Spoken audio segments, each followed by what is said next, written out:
I don't ever slow up, no I don't take shit. I got no love for the fakeness. If you wanna play tough and I don't ever slow up, no I don't take shit. I got no love for the fakeness. If you wanna play.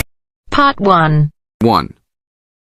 You are going to hear a conversation between an agent and a client. First, you have some time to look at questions 1 to 6.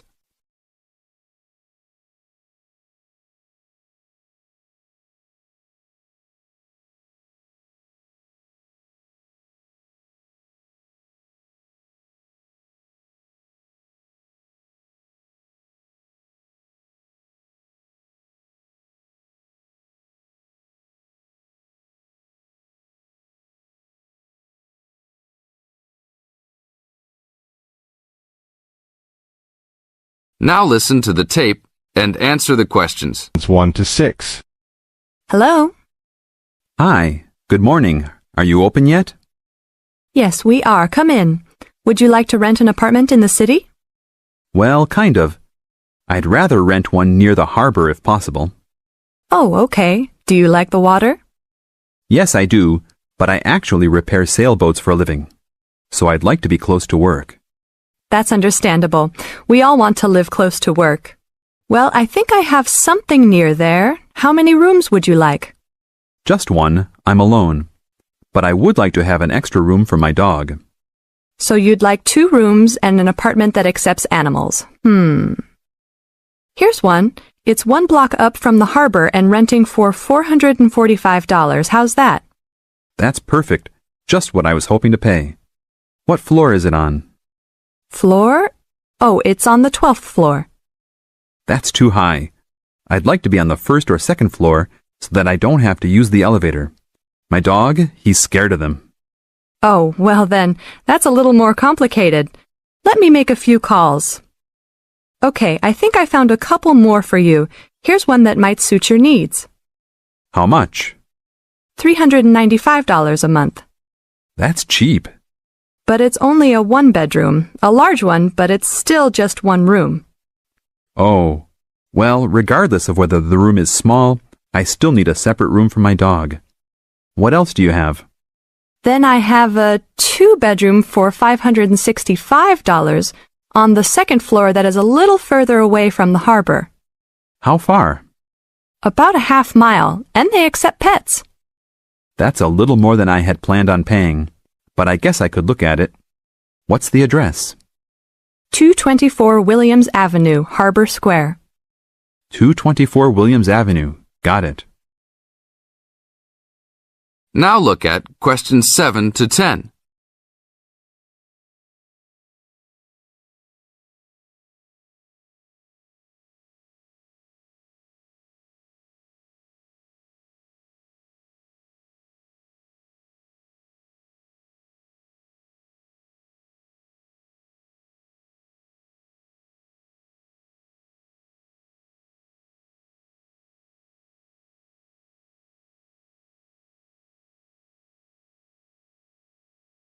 As the talk continues, answer questions 7 to 10.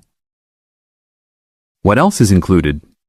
Let's see, it has a washer and dryer, refrigerator and stove, a bed, dressers and shelves, and access to a swimming pool, game room, and gym. Ooh, I'll definitely take a look.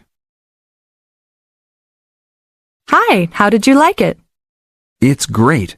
I love the amenities, but the bed and furniture are awfully dirty. Can they replace those before I move in? Sure, that shouldn't be a problem. Anything else? Yeah, I didn't see anywhere to park my car. Is there a parking lot in the basement? Yes, there is. Would you like to rent a space? No, I'd like that to be included in the rent. Oh, well, I'll see what I can do, but I can't guarantee that. Do you want to take it anyhow? If those 2 issues were solved, I would love to take it. That is the end of part 1. You now have half a minute to check your answers.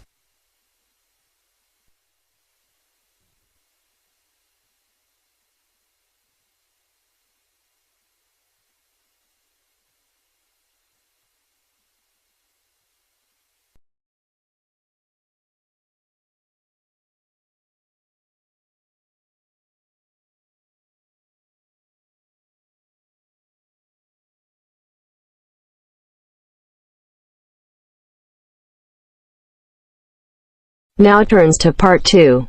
Part 2. You will hear a lecture on bird migration. First, you have some time to look at questions 11 to 17.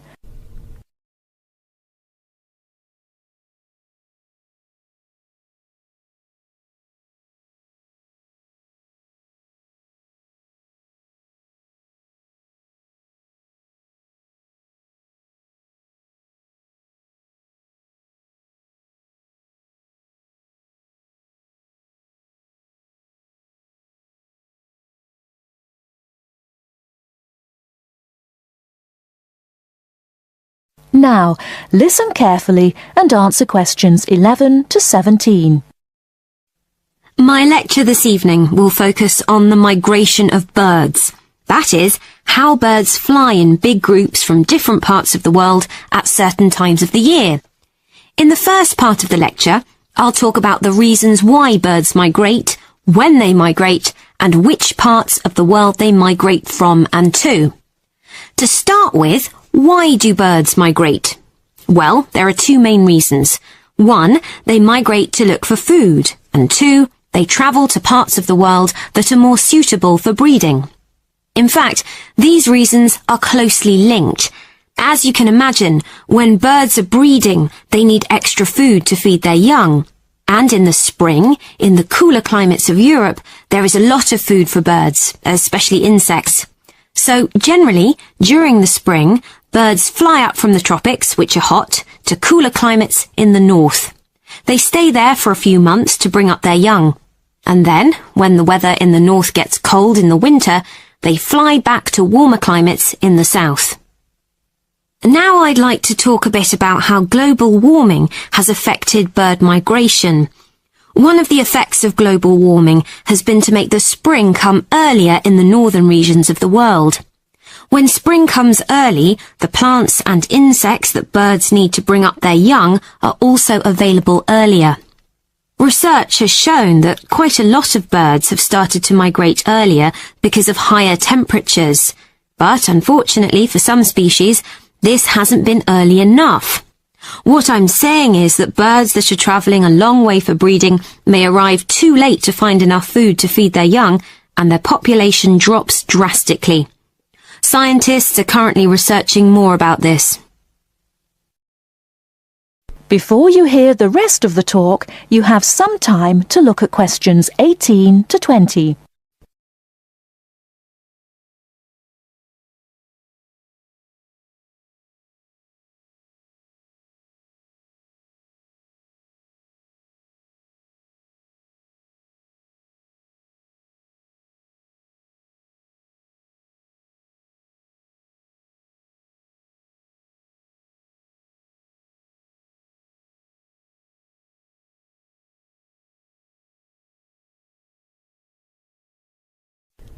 Now listen and answer questions 18 to 20. Now, I thought I'd finish by just briefly describing a few different patterns of migration. Migration varies with the type of bird and the area they come from. For example, one kind of migration is partial migration. This means that some birds in a particular species will migrate and others won't. It usually depends on how the weather affects food supplies, and very often happens in the tropics. In another migratory pattern, a bird called an Arctic tern migrates the whole length of the globe from the North Pole to the South. The Arctic tern travels between 12 and 15,000 kilometers each way when it migrates in a complete circle around the world. It's quite amazing. Right, and lastly, I'd like to mention a pattern which isn't nearly as spectacular, but is very interesting. And this is the way many birds migrate across North America. In this pattern, the birds fly northwards in the west of the country and then back south again in the east. So, if you imagine it, they're actually migrating in a circular pattern, like the hands of a clock, not in a straight line, as we might think. That is the end of Part 2. You now have half a minute to check your answers.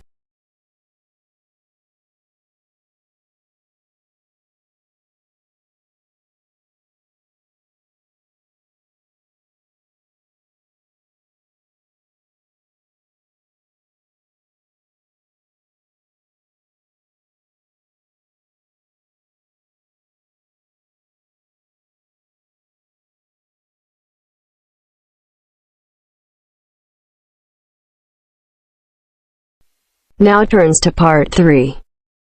Part 3.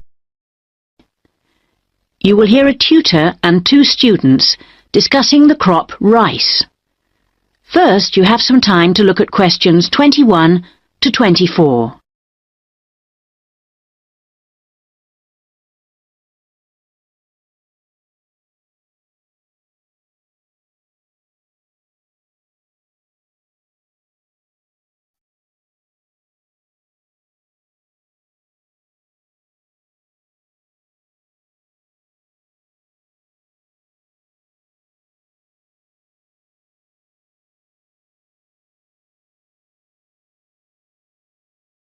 Now listen carefully and answer questions 21 to 24.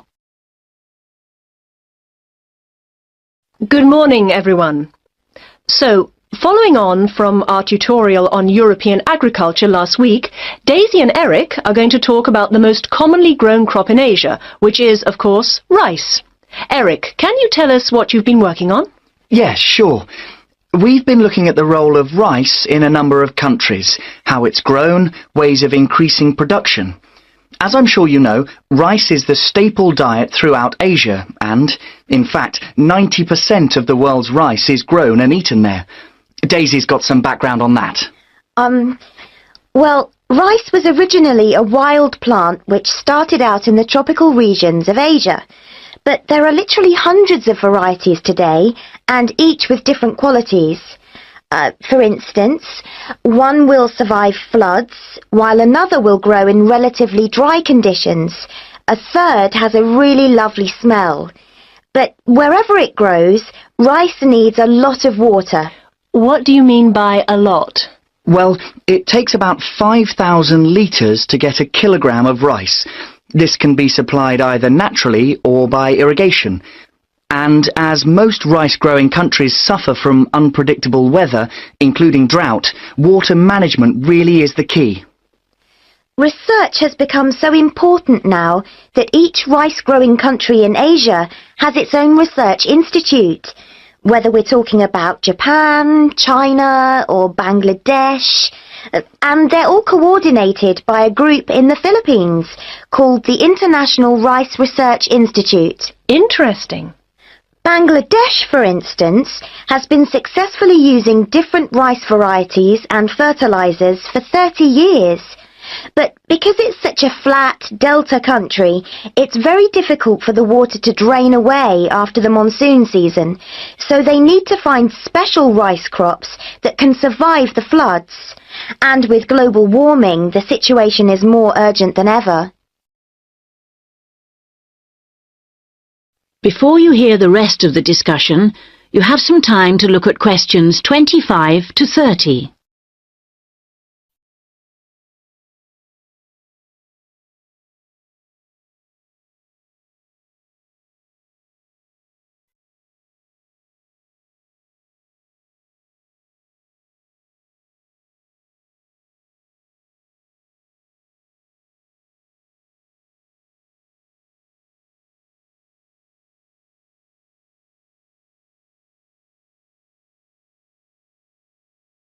Now listen and answer questions 25 to 30.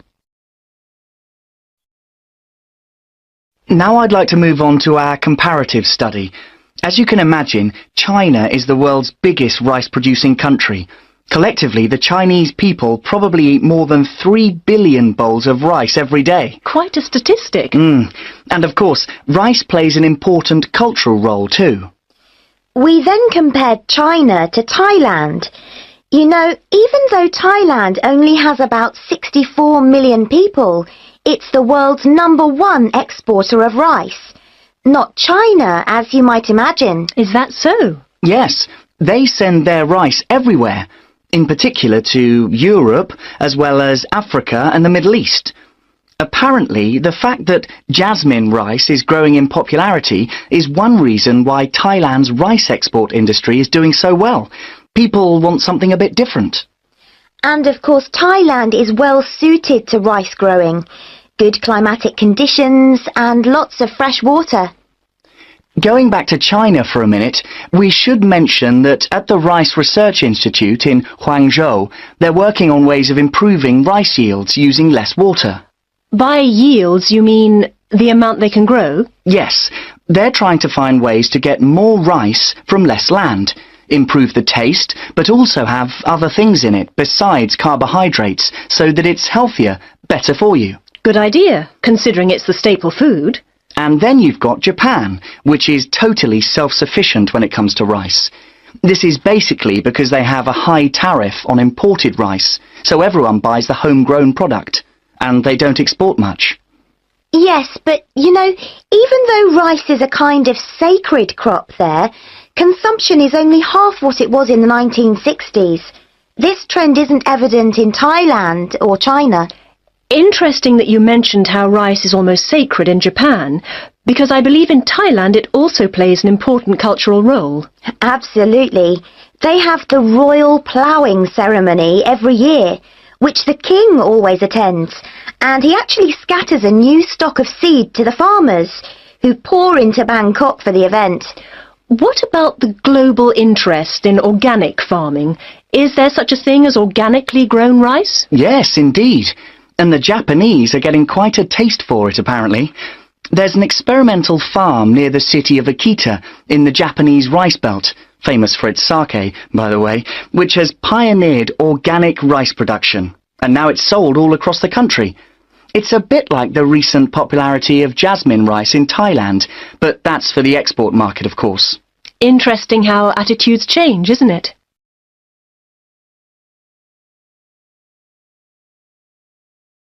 That is the end of part 3.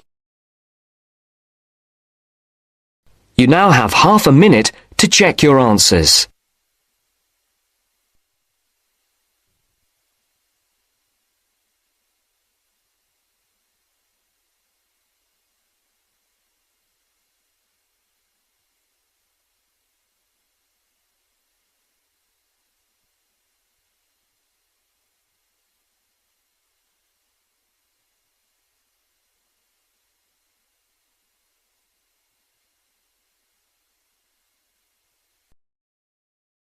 Now turns to part 4. Part 4. You will hear a lecture's introduction to Insect Biology 101. First, you have some time to look at questions 31 to 40.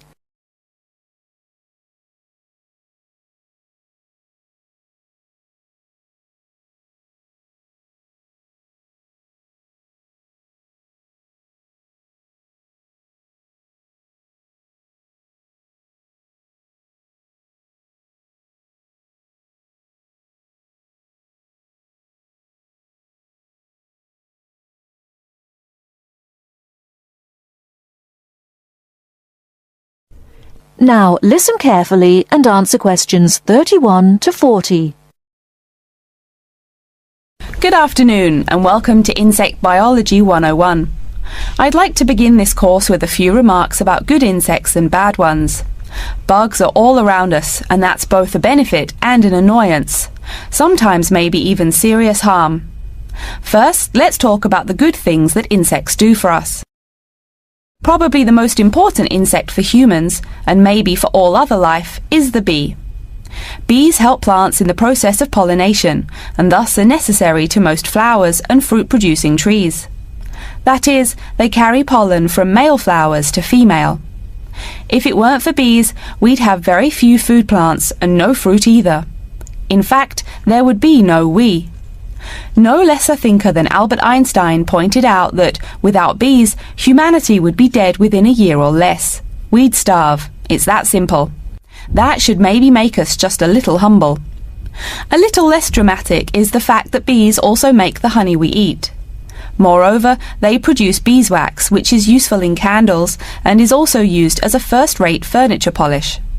Sure, these may not be vital to our lives, but they can serve as reminders of how important bees are. That's a point I keep coming back to in this course. Though, in all fairness, I should point out that butterflies aid in pollination as well as bees. Now, here in Michigan, what's the worst part of summer? Yep, that's right, mosquitoes. But I'm talking about helpful insects, right? So let's look at the dragonfly first. If there were no dragonflies, there would be even more mosquitoes. Dragonflies mainly eat mosquitoes and also a few other insects. Yes, that's right. They don't just fly around, and they also help to eliminate harmful insects. So the next time you see a dragonfly, don't you dare kill it. Now, let's talk a little about those harmful insects. Take the mosquitoes I just mentioned as an example. Not so many years ago, mosquitoes here in America weren't just annoying, some were even deadly. They carried malaria and yellow fever. My own ancestor, the Confederate General John Bell Hood, lived through the worst battles of Civil War, only to die at age 38 from yellow fever. A pest, not a bullet. Well, besides the mosquitoes, in summer there is also a kind of insect that never seems tired. Right, that is the fly. Before I go on talking, I must mention an African fly called the tsetse fly, which feeds on blood and can cause serious diseases in the people and animals that it bites. Besides, it is still a bearer of sleeping sickness, which affects around 300,000 people every year in Africa, and can be treated only with toxic drugs that are hard to administer. Worse still, the drugs sometimes don't work. Other insects, of course, destroy food crops. In China, for instance, locusts continue to be a danger to the harvest in some areas. Less important, but still annoying, moths eat people's clothes and dust mites slowly destroy carpets. Worse, but still in the home, termites or white ants eat wood, the wood of your house. If they are not stopped, they can eventually destroy the whole building. Usually they seriously damage a building before anyone even notices them. So, as we all know, insects can be a real trouble. So, what to do? You can go ahead and start killing harmful insects. In the early decades after the Communist Revolution in China, Chairman Mao encouraged the people to swat every fly they could see. Slogans on the walls of buildings called them little capitalists.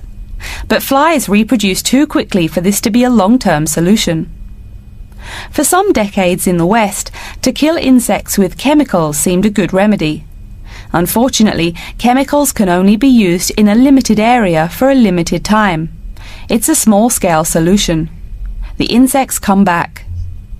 Worse still, some of the poisons used, like DDT, were found harmful to the environment. Many kinds of wildlife, like hawks, were harmed. And people in chemical-using rural areas have one of the highest rates of liver cancer in the world. It's no secret that chemicals remain harmful to humans. Like all species, insects adapt to their changing environments at an amazing rate. When a new chemical is introduced to their habitat, the insects that survive are generally the ones with some way of resisting the harmful effects. They then breed with the other survivors, and just like that, insects become resistant to most poison in a few generations. An insect generation, remember, is a couple of months at most. So again, we have to ask, what to do? Well, there are biological solutions. Some of these are pretty simple. One is destroying the insect's habitat. You take away their home or food. Cleaning your kitchen is the best way to prevent roaches. No garbage, no food. Getting rid of marshes and swamps eliminates mosquitoes. Other solutions might include bringing in dragonflies or bats in areas where mosquitoes are many.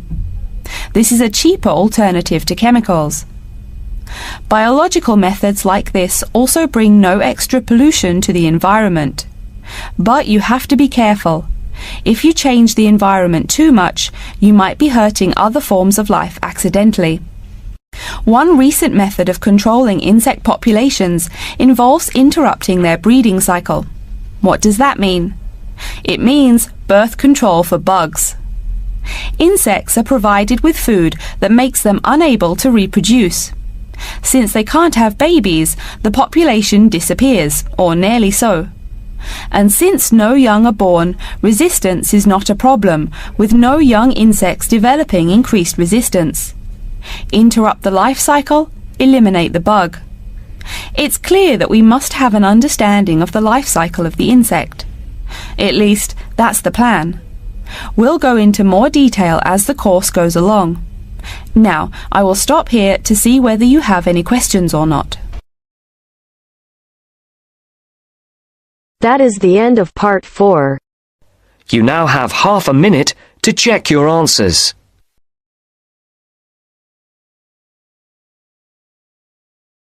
I don't ever slow up, no I don't take shit. I got no love for the fakeness. If you wanna play tough and wanna hate this, I'll always show up. I don't ever slow up, no I don't take shit. I got no love for the fakeness. If you wanna play tough and wanna hate this, I'll always show up and make a statement. I don't ever slow up, no I don't take shit. I got no love for the fakeness. If you wanna play tough and wanna hate this, I'll always show up and make a statement. Everything I do so instinctive and so passionate. Every word I move so descriptive like an adjective. I got a vendetta against people who patented being negative when you should be getting after it.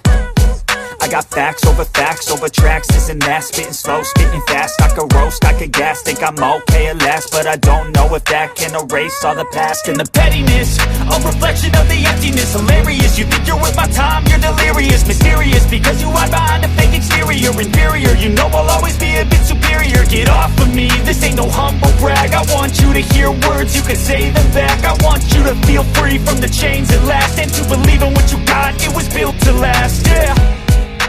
Now that I've been put through hell, I never got anyone's help. I had to do it all myself. I don't ever slow up, no I don't take